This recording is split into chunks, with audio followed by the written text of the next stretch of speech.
Hello, hello! Today we're going to go somewhere that's a bit out of the ordinary for this channel. With the release of Pokemon Masters and the graciousness of its creators, we got access and completed it pretty early. So because of that, we're doing a load of Pokemon Masters content, and this video is a meta-analysis, something we've only touched on previously for mainline Pokemon games.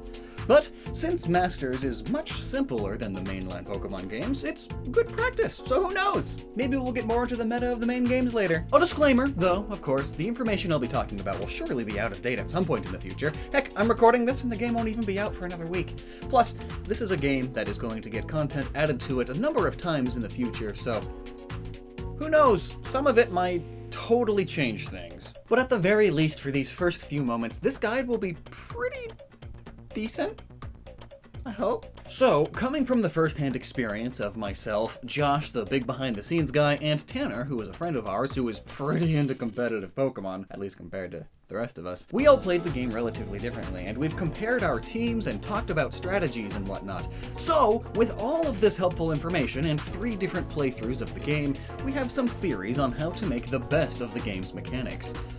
So I guess you could consider this a tips for new players guide.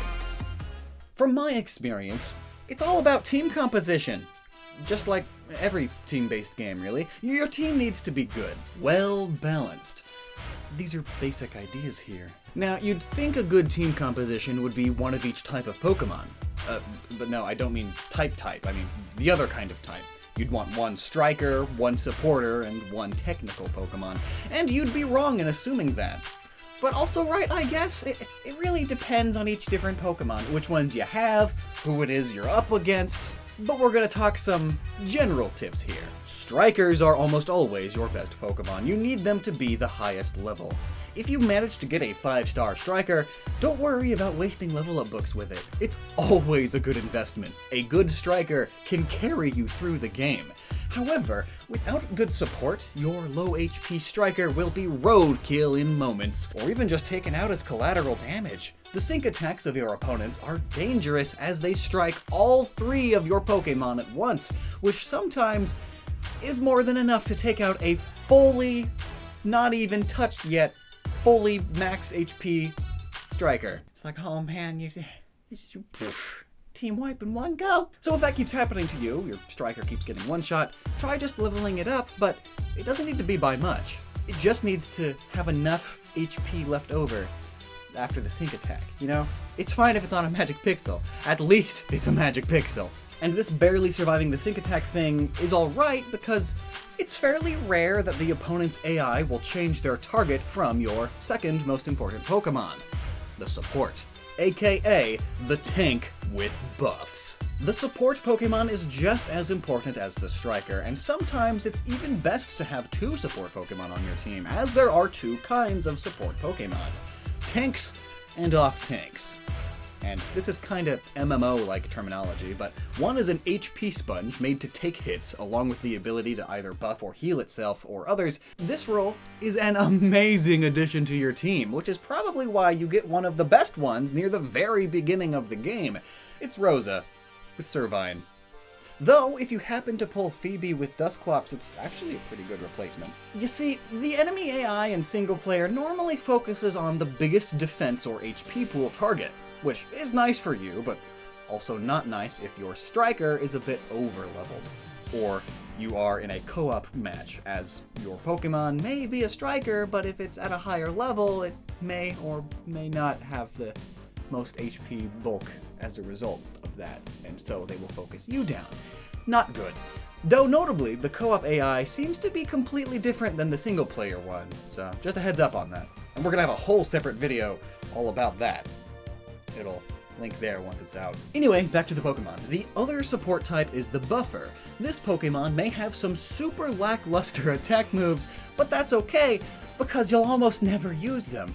You use these sync pairs for their trainer powers. I mean, heck, Josh is pretty frugal with his items, so even his main supporter only has their support abilities unlocked. I mean, why waste resources unlocking attacks you're never gonna use? Now, in Pokemon Masters, they added a really cool feature that acts similar to, but isn't just, an item. They are trainer abilities. These, just like the items, refresh after every part of a chapter, so in between missions. Some trainers have potions that heal. These are good on your tank, as the potions heal a percentage of health rather than a set amount.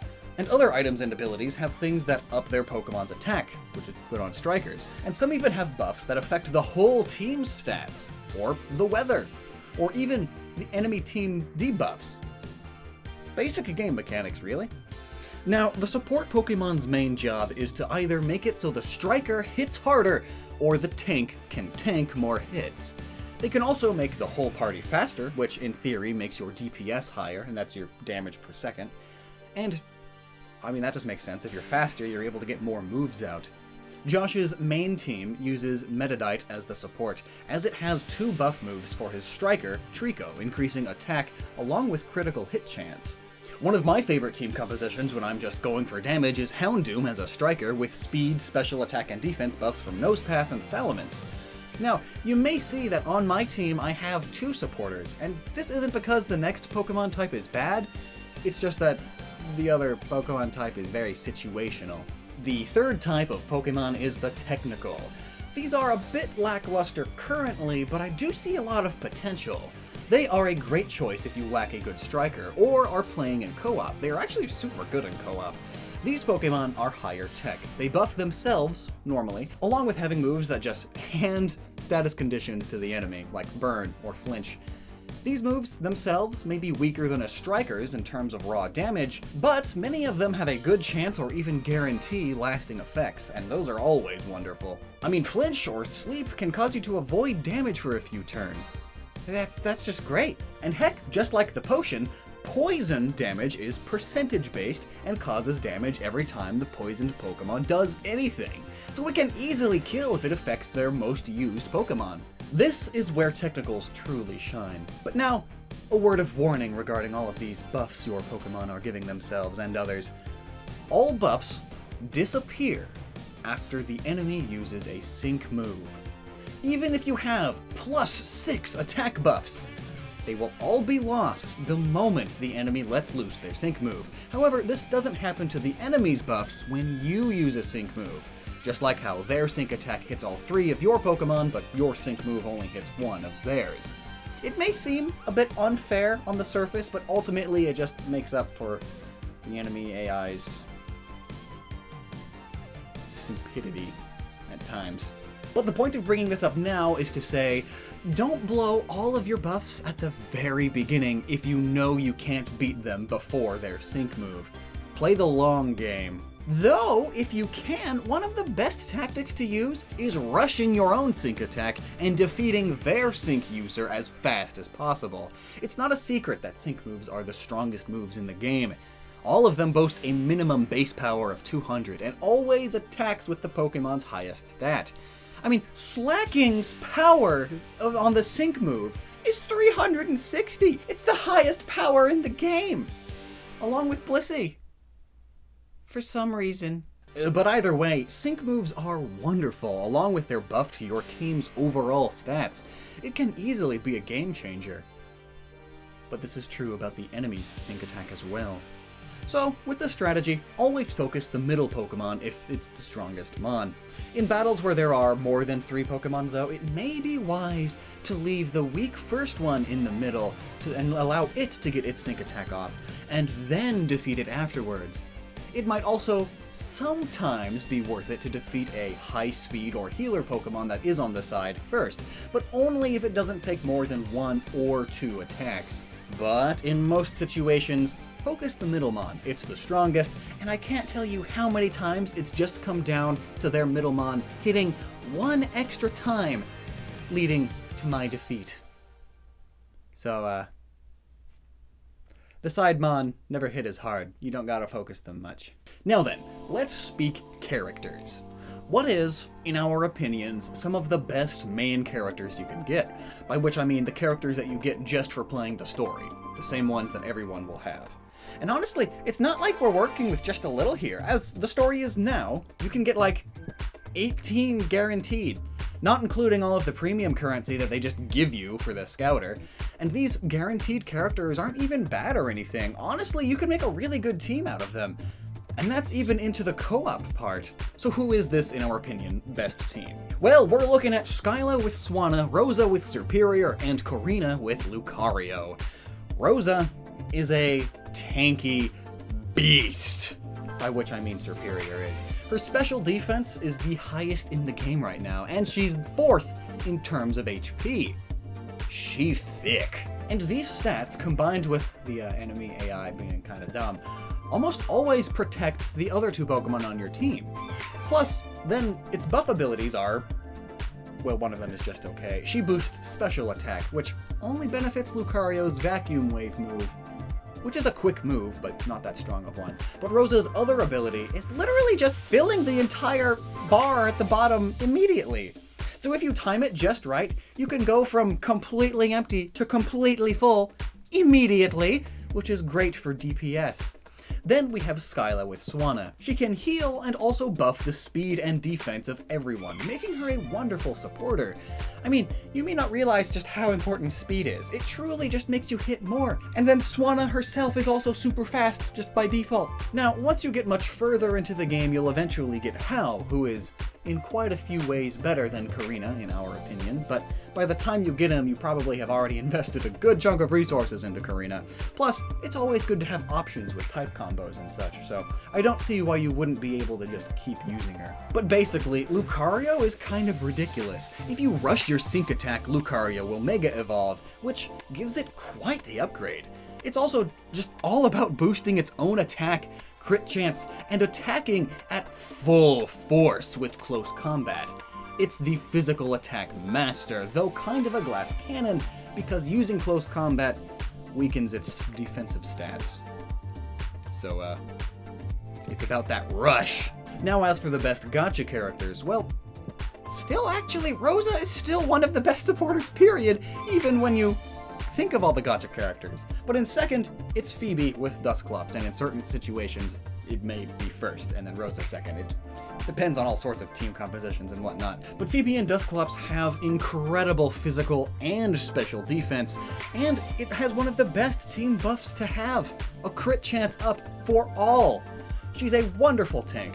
And then we have a choice for our striker. In terms of raw stats, it's Brendan and Trico. Its attack and special attack are quite high, in fact they're tied. It makes it quite versatile, and one of, if not the best pulls to get at all. Though, its best move gets weaker the more and more you use it, but then its self-buff ability can up its special attack by 6 for only 3 action bars. It's nutty! I could totally see a nerf for this guy in the future, but for now, if you get Brendan and Trico, have a load of fun with it! It's overpowered. But now, if you're going against an opponent with lower special defense, then perhaps Houndoom with Karen is a good choice. It's fantastic. I like using its dire hit at the very start, and then having it just use Snarl over and over again. It hits all 3 of the opponents, and while it doesn't do much damage, it lowers their special attack every single time. Plus it's fast, so you can use that move quickly and get it to Mega Evolve. And by the time that happens, everyone on the enemy team's special attack is at its minimum. And now it's Mega Evolved and it gets Dark Pulse, its main striking attack. And on top of this, if you get an enemy Pokemon to have low health, you can go from no special attack buffs to all 6 special attack buffs in just a single tap. It's great. Then finally, we have one of the best technical Pokemon, Gengar with Agatha. Hypnosis is just so strong. Plus, combine that with a sure hit supporter, and it's guaranteed sleepy time. Plus, Shadow Ball just has a chance of making them weaker to its own special attack, which is the highest in the game. When it Mega Evolves anyway. And then there's Will and Xatu. Yeah. Unity next? Oh, let's do it! It's quite the team. That's all that did? How is that all that did? That's depressing. Legitimately, that's awful. And now here's my regular attack. It's more. Powered up Xatu is stronger than a Unity attack. You just keep on basically, the words out your mouth right now, Lockstin, are, here's a reason why Xatu's busted. Here's another reason why Xatu's busted. Right though? He's good. But now then, a combination of these mons specifically may have bad synergy. Remember how I said if you mix Gengar with a Sure Striker, it would be great? Well, none of those other Pokemon I mentioned do that. That's what Meditite does. Plus, it has Attack Up for the party. So, paired up with Rosa's special Attack Up, Trico can hit with either its Amped Up Leaf Storm, a special move, or Bullet Seed, its physical move. It's just crazy. And as of now, it can't even evolve yet. It'll probably evolve when the game comes out, which will have already happened when this video comes out. I hope I'm not wrong about that. But just all this talk about team composition is why I really look forward to them adding more Pokemon down the line. Triple battles are super fun, especially in terms of figuring out team compositions and such. Because of this whole synergy mechanic, the game is much more interesting than just, oh, I'm gonna have a type coverage over the other two types that they're gonna bring. The game's just rock, paper, scissors, and they explain in extremely loud voices that what they're gonna do. Like, oh, I'm going to use scissors! I wonder what I should do. Do I use rock or do I use paper? It's actually much better than that, thankfully. So I hope I helped you with your team composition, at least a little bit anyway. I mean, if you need a carry in the story, or seem like you're stuck at a wall, just power level Lucario and Rosa. And also, know that stats aren't everything. I mean, Nose Pass is no joke. Remember that just because its stats are bad, doesn't mean it's a bad Pokemon to have on your team. All of its team buffs, it's actually super good, as long as you don't expect it to be the one dealing the damage. Now then, Doodles!